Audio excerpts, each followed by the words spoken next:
She watched her dreams turn to ashes, not by fate, but by family. Yet when the world thought she had lost everything, karma handed her a crown she never imagined. Zuleika was a quiet girl living in a small village in Botswana, but inside her was a sharp and powerful mind. She didn't talk much, but she dreamed big. Her mother, before she passed away, always told her, "Education is your escape, baby." Zuleika never forgot those words. She believed that going to college could change her life. But at home, things were not easy. Her stepmother, Thandiwe, was cold and cruel. Her stepsister, Lerato, was proud and mean. Every day, they laughed at Zuleika, calling her names and saying she was just meant to clean and cook. They told her she would never be anything more than a servant. But Zuleika kept her dream alive in secret. She had a college scholarship form, and she filled it out quietly at night when no one could see. Her hands shook as she wrote, scared someone would find it. She hid the form under the floorboard of her tiny room, like a treasure. She knew this was her only chance to leave behind a life of pain and make something of herself. She didn't have money, or support, or even freedom, but she had hope, and that form was her ticket to a better world. One early morning, Zuleika was sweeping the front yard, her mind busy with thoughts of her future. Inside the house, Lerato was looking for her missing earrings when she noticed a loose wooden board in Zuleika's room. Curious and nosy, she pulled it up, and there it was, the scholarship form. Lerato stared at it for a moment, reading the details. Her lips curled into a wicked smile. She knew exactly what this paper meant. It was Zuleika's dream, her way out, her one hope. Without waiting, she marched outside, waving the form in her hand like a trophy. Zuleika froze when she saw it. Her heart stopped. She knew what was about to happen, but her legs wouldn't move. "Where are you going with that?" she asked, her voice shaking. Lerato didn't answer. She just looked at her, smiled cruelly, and struck a match. Thandiwe walked out just in time to see the flames begin. Instead of stopping her daughter, she laughed, a loud, ugly laugh. Zuleika screamed, "Please, no!" and rushed forward, but it was too late. The paper curled into black ash, burning fast in the morning wind. Lerato and Thandiwe stood over the ashes, sneering. "Girls like you don't belong in universities," Thandiwe said coldly. "You belong in kitchens where you can mop floors and wash dishes. That's your place," Lerato added with a smirk. "Look at you, thinking you're some kind of genius." Zuleika dropped to the ground, her hands grabbing at the ashes. Her fingers touched the burnt edges, trying to hold on to what was gone. Tears fell from her eyes, heavy and silent at first, then turning into sobs. She wasn't crying just for the paper. She was crying because her dream was gone, destroyed not by strangers, but by the two people she lived with every day. People who should have supported her, who should have cared, but instead, they crushed her hope, like it meant nothing. That moment broke something inside her. She sat there for hours, holding the burned pieces close to her chest. The sky turned cloudy, the wind picked up, but Zuleika didn't move, because when your dream burns in front of you, it feels like the whole world is burning too.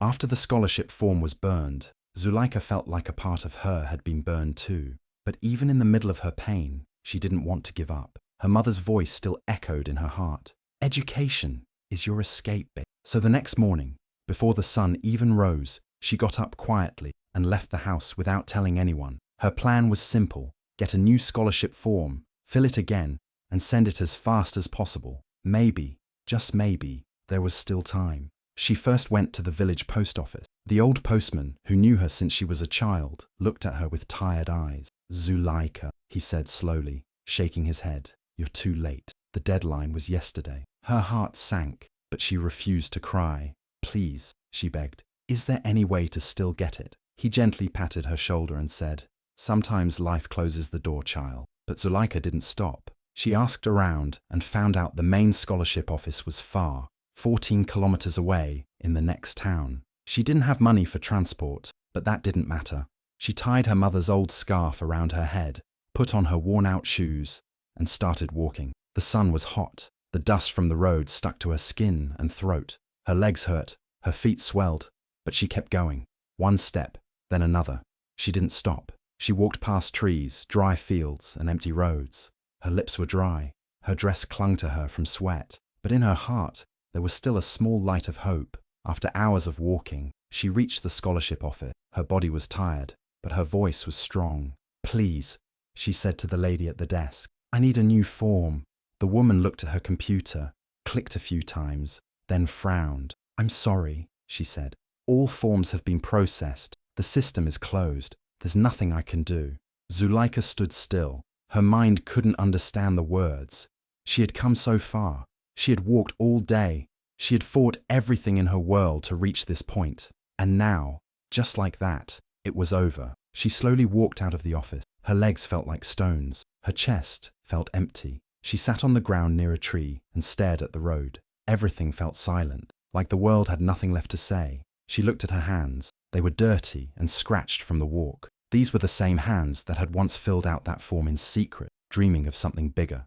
Now, those dreams seemed too far away, like stars in the daylight. People passed her by. No one noticed the broken girl under the tree. No one saw the tears she wiped away with the edge of her scarf. The world moved on like nothing had happened, but for Zuleika, time had stopped. In that moment, she didn't know what to do. She had tried everything. She had fought. She had hoped. And still, every door had closed in her face. The pain wasn't just in her body. It was deep in her soul. A question kept repeating in her head. What now? And there was no answer. The long walk back from the scholarship office felt heavier than the walk there. Zuleika's feet were sore, her legs weak, and her spirit crushed. The sun was starting to set, painting the sky orange, but she could barely see it through her tears. Each step felt like it carried the weight of all her broken dreams. The air was dry, her throat burned, and her stomach ached from hunger. Still, she kept walking. She didn't know where she was going anymore. Home felt like a prison now. She just walked, not knowing what else to do.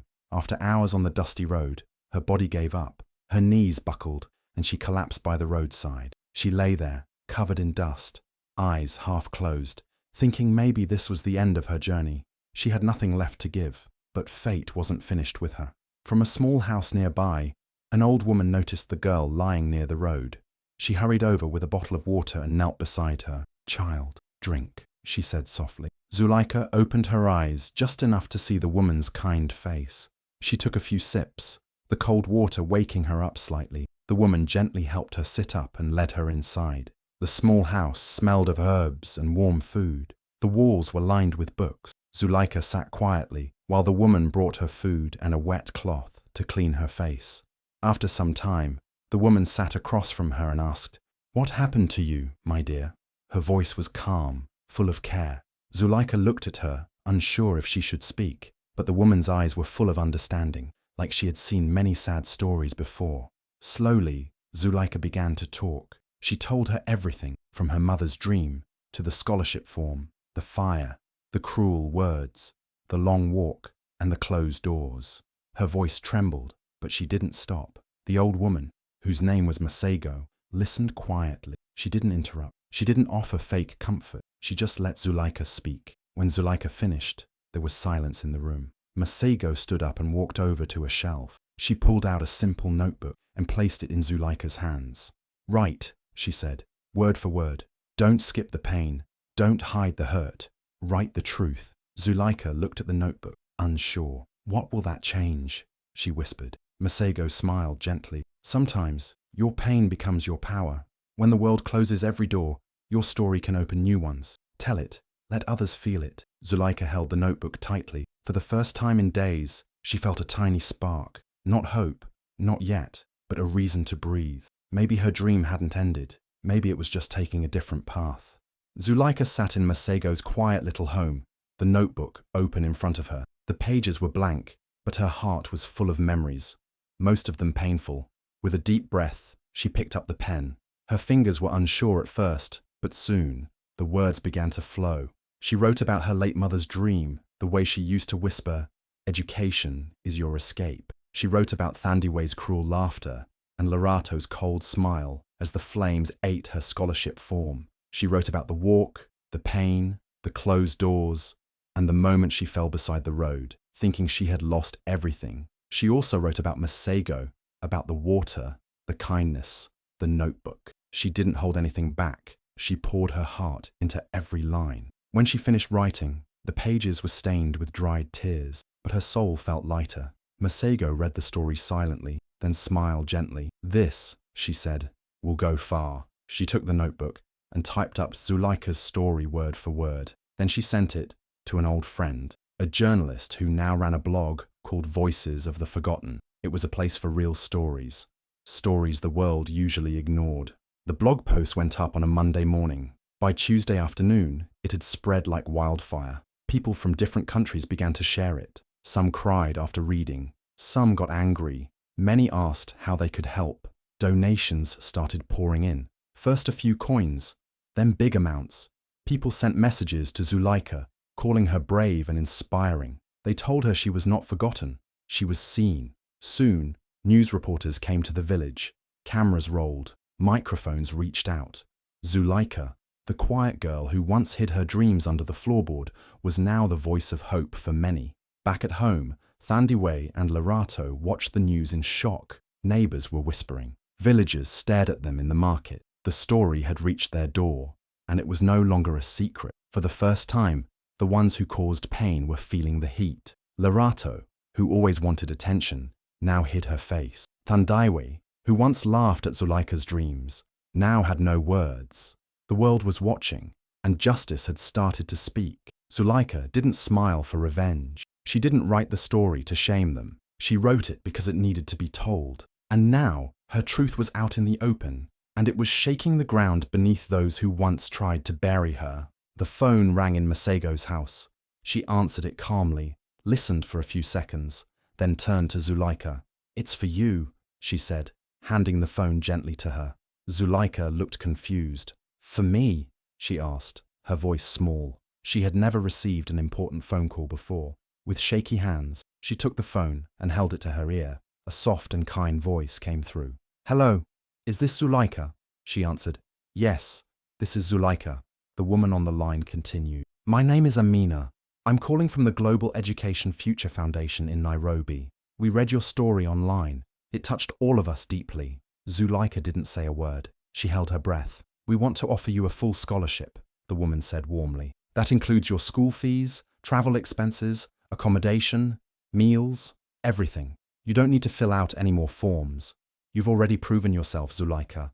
Your courage, your words, your spirit, they are more than enough." Zuleika's mouth opened, but no words came out. Her eyes filled with tears. Her legs felt weak, and she slowly sank into the chair behind her. Masego rushed to her side, worried something was wrong. But then, Zuleika looked up, tears rolling down her cheeks, and whispered, "They believe in me." She handed the phone to Masego and covered her face with her hands. She couldn't hold it in anymore. The tears came fast and heavy, tears of shock, of relief, of every pain she had carried being lifted in one moment. Masego placed a gentle hand on her back, smiling proudly. "You see, the world heard you." Zuleika nodded, crying and laughing at the same time. After all the silence, after all the people who told her she wasn't enough, someone finally saw her, not just as a poor village girl, not just as a maid's daughter, but as someone with a future. She felt something inside her shift. The sadness was still there, but now it was mixed with something new, hope. For the first time in her life, she wasn't just dreaming about escape. She was holding it in her hands. This was the call that changed everything. Zuleika stepped down from the car that brought her back to the village, but this time, she was not alone. A camera crew followed closely behind, filming every step she took. People gathered quickly, their eyes full of surprise and curiosity. They whispered to each other, pointing at the girl they once ignored or laughed at. Some clapped, others smiled, and children peeked from behind their mothers, watching her like she was someone from a dream. She looked calm, her head held high. There was no pride in her eyes, just peace and quiet strength. Her clothes were simple, nothing fancy, but something about her had changed. The girl who once walked barefoot to school with torn books was now being filmed, greeted, and respected. Neighbors who never gave her a second look now called out her name with joy. A few even brought small gifts, fruit, homemade bread, or beaded bracelets. They didn't forget what she had gone through, and now they wanted to be part of her moment. But one house stayed quiet. Behind tightly closed curtains, Thandiwe and Lerato stayed hidden. They didn't come out. Thandiwe stayed near the window, peeking through the curtain with a tight jaw. Lerato sat on the bed, arms crossed, her eyes fixed on the floor. They heard the voices outside, They knew the girl they tried to break was being celebrated. The same girl they mocked now had the entire village cheering for her. Zuleika was invited to speak at the local school. The hall was packed. Students sat on the floor, teachers stood in the back, and parents filled the benches. When she stood at the front, the room went completely still. She looked around, her eyes calm. Then she began. Some people told me I would never go anywhere. They said girls like me belong in kitchens, not classrooms. And for some time, I believed them.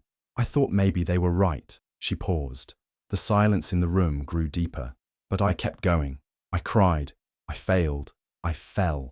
But I got up, again and again, because I knew something. What they said about me didn't have to be my truth. Then her voice became firmer. Sometimes the very people who try to burn your future are the ones who end up lighting your path. Sometimes your enemies prepare the fire that forges your crown. The room gasped. People glanced at one another. No names were said, but everyone understood. Her words were not angry, but they carried power. They cut through the silence like a knife made of truth. She ended her talk with this. Don't let others decide how your life should go. You are not what they say. You are what you choose to become. Applause broke out, loud, long, and full of emotion. Some people stood. Others wiped their eyes. Girls looked at her like she was a star. Teachers came forward to thank her. She didn't walk back to her old home. She didn't need to. Her presence alone was enough. Her silence spoke louder than any fight. Zuleika didn't return for revenge. She returned to show what happens when someone rises, even when others try to bury them. The same week, Zuleika packed her bags and boarded a plane for university abroad. Everything back home started falling apart for Thandiwe and Lerato. The village that once turned a blind eye to their cruelty was no longer silent. After Zuleika's story went viral, reporters and online investigators started digging deeper, not just into her life, but also into the people around her. And what they found about Thandiwe shocked everyone. It turned out that Thandiwe had been running shady loan deals in the village for years.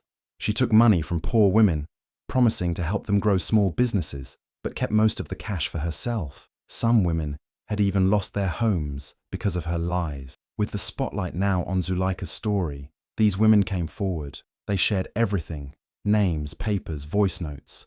The evidence was clear. News articles were written. Social media exploded with hashtags calling for justice. Thandiwe couldn't hide anymore. The police showed up one early morning, just as the landlord came knocking with an eviction notice. The house was no longer theirs. They were told to leave immediately. Thandiwe tried to argue, but the officers had a warrant. Villagers stood outside watching. Some even filmed the moment. The same woman who once walked around with pride now stood in her doorway, confused, shaking, and ashamed. Lerato, on the other hand, had her own plan, one that would backfire even worse. Desperate for attention and envious of Zuleika's success, she forged documents and applied to the same university abroad. She used Zuleika's achievements, copied parts of her story, and even used a fake ID. She believed she could fool everyone, but the university had already partnered with the foundation that sponsored Zuleika. They recognized the lies right away. When Lerato arrived at the embassy to complete her paperwork, immigration officers were waiting. They had all the proof: emails, fake documents, even a recorded phone call. She was arrested on the spot for fraud. Her face appeared in newspapers and on social media, not as a rising star, but as a warning. People online called it poetic justice. Others said, karma didn't knock, it kicked the door down. The village couldn't stop talking. People who once listened to Thandiwe and Lerato with respect now crossed the street to avoid them. Some even apologized to Zuleika through messages or letters. The girl they tried to erase had risen, and in trying to destroy her, they had destroyed themselves. Zuleika didn't laugh when she heard the news. She didn't say a word. From her university dorm room far away, she simply closed her eyes and continued with her studies. She didn't need revenge. Life had already taken care of that. Months after Zuleika started her new life at the university, she began thinking about all the girls back home. Girls just like her. Girls with big dreams but no one to support them. She remembered how hard it had been to even find a scholarship form, how her dream was nearly destroyed, and how many other dreams had probably already been lost. She didn't want any more girls to suffer in silence like she once did. So, she decided to do something powerful. With part of the money people had donated after her story went viral, Zuleika created something special. She launched a foundation to help girls in rural Africa get a chance at higher education. She named it after her late mother, the woman who once whispered, "Education is your escape." The name was simple, but full of meaning. It was her way of keeping her mother's love alive and passing it forward. Zuleika didn't stop there. She returned to her village once again, not as a guest, but as a builder of dreams. She opened a literacy center for girls and women, a place where they could learn to read, write, and find their own voices. The building was painted in bright, welcoming colors, and it had a mural on the wall that caught everyone's attention. It read, "They tried to burn her form, but she became the fire."